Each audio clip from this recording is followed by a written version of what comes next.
SSC ৯৭, HSC ৯৯ ষষ্ঠ fitness first ফুটসালে champion হয়েছে Manchester city. রোমাঞ্চকর ফাইনালে টাই ব্রেকারে রিয়াল মাদ্রিদকে ২-১ গোলে হারিয়ে টানা দ্বিতীয়বার শিরোপা জিতল ম্যান সিটি। মোবাইল আসক্তি থেকে শিশু কিশোরদের খেলার মাঠে আগ্রহী করে তোলার চেষ্টা করছে ফেসবুক ভিত্তিক গ্রুপ এসএসসি ৯৭ এবং এইচএসসি ৯৯ ব্যাচের শিক্ষার্থীরা। বার্ষিক ফুটবল টুর্নামেন্টের আয়োজন করছে গত ৬ বছর ধরে। দলগুলোর প্রতিদ্বন্দ্বিতার এই আয়োজন পরিণত হয় বন্ধু এবং তাদের সন্তান সহ পরিবারের মিলন মেলায়। এবারের ষষ্ঠ ফিটনেস ফার্স্ট ফুটসালে ঢাকার মাঠে একই ব্যাচের ৪০ ঊর্ধ্ব সহপাঠীদের উৎসব। Barcelona, Real Madrid, Manchester United, Manchester city, Liverpool, Arsenal ইউরোপের এই ৬টি জনপ্রিয় ক্লাবের নামে প্রতিযোগিতায় অংশ নেয় দলগুলো। মেতে ওঠে ফুটবল উন্মাদনায়। টুর্নামেন্টের গত আসরের চ্যাম্পিয়ন ম্যানচেস্টার সিটি ধরে রাখে শিরোপা।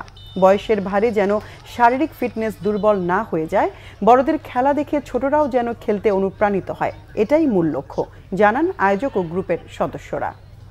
আমাদের এই একদিনের টুর্নামেন্টটাকে ফ্রুটফুল করার জন্য বা মাঠে আনার জন্য, উৎসবটা করার জন্য আমরা ১ বছর ধরে অপেক্ষা করতে থাকি এবং এটা পুরো প্রস্তুতিটা পুরো বছর ধরেই চলতে থাকে। খুবই সিরিয়াস, তারা আছে না যে সারা বছর ধরে এই যে এক একজন দেখা গেছে ইনজুরি নিয়ে এবং তাদের মানে অফিসে ছুটি নিয়ে, কারো ফ্যামিলি ইমার্জেন্সি, কত কিছু যে ম্যানেজ করে তারা আসে, মানে এটা একেবারে আনবিলিভেবল। এক একজনের ডেডিকেশন লেভেল আনবিলিভেবল। আমাদের টুর্নামেন্টের নামে কিন্তু fitness first futsal tournament. So আমাদের মেইন ফোকাস হচ্ছে অ্যাট দিস এজ আমরা সবাই 40+ হয়ে গেছি। আমাদের বাচ্চারা এখন যে জেনারেশনে সবাই মোবাইলের উপর ডিপেন্ডেন্ট, টিভি, কম্পিউটার, ল্যাপটপের বাইরে আসলে চিন্তাই করতে পারে না। সো আমরা চাচ্ছি ওদেরকে একটা পাথ দেখানোর জন্য যে না, এর বাইরেও একটা জগৎ আছে। আমরা ছোটোবেলায় যেভাবে লাইফটা লিড করেছি ওদেরকে আমরা এটা দেখাতে যাচ্ছি, সেই সাথে আমাদের ফিটনেসটাও আমরা ধরে রাখতে যাচ্ছি। যে এটা এই যে এস্টাবলিশমেন্ট খেলাটাকে আমরা মনে করেছি যে আসলে প্রপার বিনোদন, আমাদের বাচ্চারা খেলছে। শুধু ফুটবল না, ক্রিকেটও কিন্তু আমাদের সারা দেশ থেকে প্রায় 24টা টিম আসে এবং আমাদের ক্রিকেটেরও কিন্তু ষষ্ঠ টুর্নামেন্ট হচ্ছে। তো এইটাই হচ্ছে আমাদের মোমেন্টাম, যে সুস্থ বিনোদনের দিকে আমরা সবসময় ফোকাস করেছি। আমরা দেখছি যে এখন বাচ্চারা যে স্মার্ট ডিভাইসের দিকে চলে যাচ্ছে, ওইখান থেকে যে সরিয়ে খেলতে আসছে। আজকে দেখবেন প্রচুর বাচ্চা এসেছে আমাদের একাডেমিতে, ওরা প্রত্যেকদিন বাবাদের সাথে আসছে, ফ্যামিলি আসছে। একটা যে খেলার আবার আগ্রহ তৈরি হচ্ছে। কমিউনিটি যেসব বড় বড় কমপ্লেক্স আছে ওখানে আসলে বাচ্চারা গার্জিয়ানরা যদি খেলে তাহলে আসলে কমিউনিটি বন্ডিংটা আমরা যে ছোটোবেলায় যেটা দেখতাম সেটা, এবং আবার সেই ঐতিহ্য ফেরত আসবে। বাচ্চাদের খেলার মাঠে পাঠান।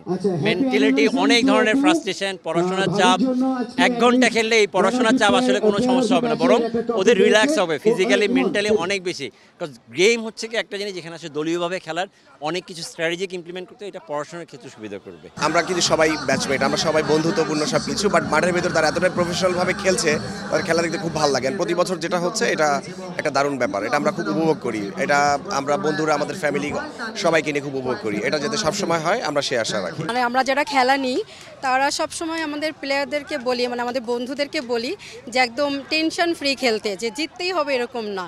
কিন্তু আসলে বাস্তবে কি এটা মানে ঠিক? খেলা মানে কম্পিটিশন, এটা হবেই। হ্যাঁ, কম্পিটিশন থাকবেই। বেশ কয়েকবার চ্যাম্পিয়ন হয়েছি, যার জন্য এটা ধরে রাখার জন্য আমাদের চেষ্টা থাকে। সবার মধ্যে বন্ধুটা যেন আরও গাঢ় হয়। আজকে সব বন্ধুরা ঢাকার বাইরে থেকে আসছে, ঢাকার ভিতর থেকে বিভিন্ন জায়গা থেকে বন্ধুরা আসছে। এই বন্ধুদের কিন্তু একটাই উদ্দেশ্য, সেটা হচ্ছে যে এই জায়গাটা যেন সবাই একসাথে চেয়ার করতে পারে। বন্ধু যখন জিতে সবাই জিতে যায়। এইটা দিয়ে আমাদের 6 নম্বর সিজন চলতেছে ফুটসাল 6।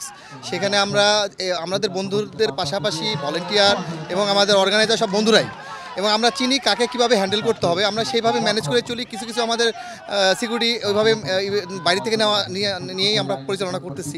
সো এখানে হচ্ছে আর কি, হয়ে যাচ্ছে। এটা হলে কি একটু ভুল বোঝাবুঝি হলেও ওইটাও মজা।